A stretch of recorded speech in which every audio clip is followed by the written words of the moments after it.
My name is Matthew Gordon. I'm a retired United States Marine and spent 2 years as a rifle pistol coach at Weapons Training Battalion, Virginia.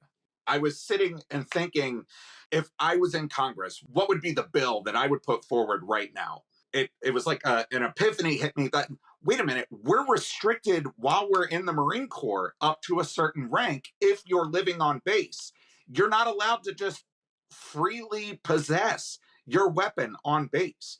If we're going to implement these restrictions on service members who are defending the Constitution, it only makes sense to me that that same restriction would be imposed on civilians out in, the real world. In the Marine Corps, if you are a private through a sergeant and you're living in the barracks and you personally own a firearm, not the firearm that is issued to you, but your personally owned firearm, you are restricted on where that firearm is allowed to be stored. You are not allowed to keep it in your barracks room. You have to go and register it with the provost marshal's office on base. Then they issue you a receipt showing you where your weapon will be stored and when you can check that weapon out.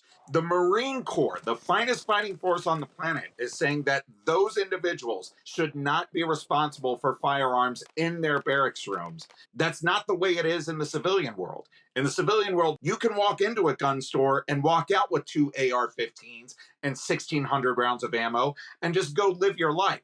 Why is the Marine Corps more restrictive with Marines than a kid who's 18 years old and hasn't graduated high school is in the state of Texas? What I would like to see is some level of training and some level of recertification every single year to show that you're not only proficient with the weapon that you're doing, but you understand that weapon.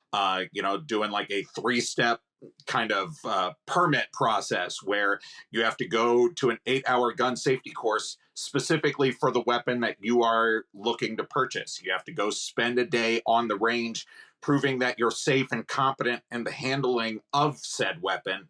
And then third is a, permit that states that you will safely store and maintain your weapon so that if it ever does show up being used in a crime, you're held liable for it. And I feel like that those 3 steps right there are simple and easy it doesn't infringe on anybody's right to own a firearm. It just puts it into a better perspective. I have never once been a person that says we need to round up all the guns and just ban them forever. I know that's not a solution. That is never going to happen. There are too many guns in this country that are already in circulation, so that's not going to happen. I'm not naive, but I don't think that it should be as easy as walking into a Walmart and buying a box of Captain Crunch to walk out of a gun store with 2 AR-15s. We have to do something different this time. We have to. My children should not be afraid to go to school. Your children should not be afraid to go to school.